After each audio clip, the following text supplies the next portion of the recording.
Jaha, se on taloyhtiön nurmikko taas päässyt vähän villiksi pitkäksi. Eiköhän ole, otetaan ja soitetaan. Puskamestarit homma. Joo, minä olen Kimmo Jouhki ja puskamestareiden asiakkaana on ollut keväästä 2020 ainakin.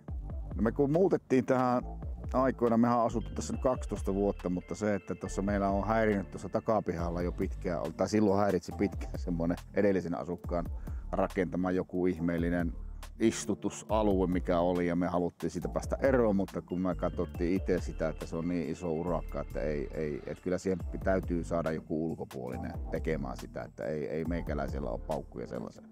Kun saatiin tuo meidän homma noin hyvin kondikseen, niin siitähän se lähti sitten koko taloyhtiölle, että koko tämä alue, mikä tässä on, iso alue, niin puskamestarit otti kopiin ja hoitanut sitä kiitettävästi ihan tähän päivään asti tänään viimeksikään. Puskamestarin työntekijät, jotka on ollut täällä meidän pihoilla, mutta sitten myöskin taloyhtiön pihoilla, niin on ollut kyllä todella positiivista. Seuraa jo pelkästään sitten se iloisuus ja positiivisuus, mikä heistä henkiin, niin se tarttuu myöskin talon asukkaisiin, että kyllä tästä on, tulee niin hyvälle päälle, kun näkee iloisia nuoria, jotka tekee duunia.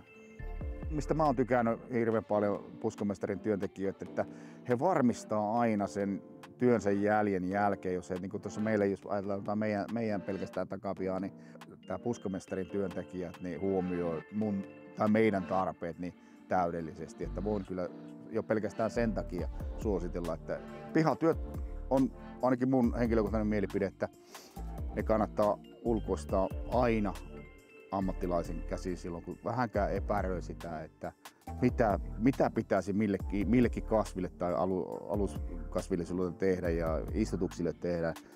Googlettamalla saa asioita selville, mutta se, että silti siinä jää tavallaan semmoinen epävarmuus siitä, että onko mä varmasti tehnyt oikein vai onko mä tehnyt sutta.